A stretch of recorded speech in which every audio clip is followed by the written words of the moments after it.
इसी तरह का और वीडियो देखने के लिए RC म्यूजिक चैनल को सब्सक्राइब कीजिए और बेल आइकन को जरूर दबाएं।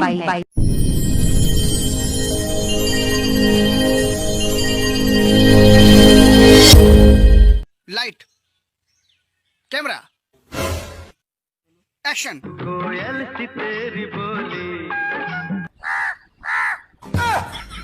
लाइट। देखी लगा के मच्छरदनिया हो चली चली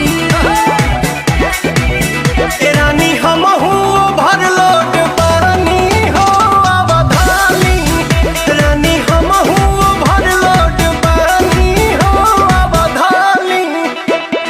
बोसीना से सटेला खूबे होठावा कटेला को बोसीना से सटेला आरे से जे पा उड़ाई देला रोजे गारेदा हमार मारेदा हो हमारे मारेदा।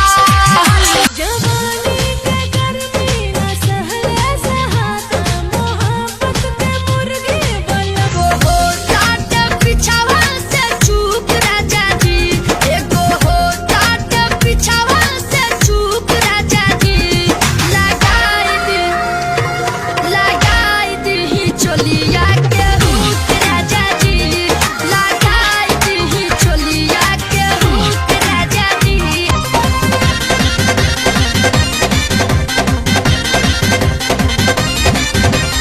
ऊपर से बात नीचे छातीस, ऊपर से बात नीचे छातीस, पिछले के छातीस बुझाता कि ना बुझाता कि ना बुझाता कि ना। अरे छमिया सुना, खाली झटका देहला पे ते हाथ छोड़ देले निकल ले, वरना पावर देख लेबे ना त तहार कलेजा के टावर उड़ जाई।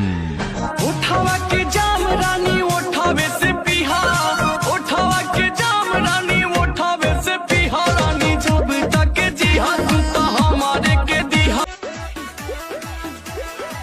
कातिल जवानी फरहबिया दावा, एही पाया बाबू दुनिया फिदा बा।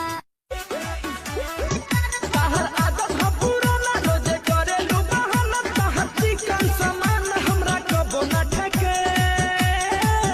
सुन दे हमरा जवान या हो परा देह समय कैसे दो जरूर जबरदस्त करेला।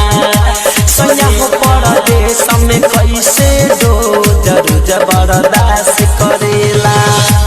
आवेला जब बोसीना से सटेला खूबे होठावा कटेला को बोसीना से सटेला आरे से जे पा उड़ाई देला रोजे गारेदा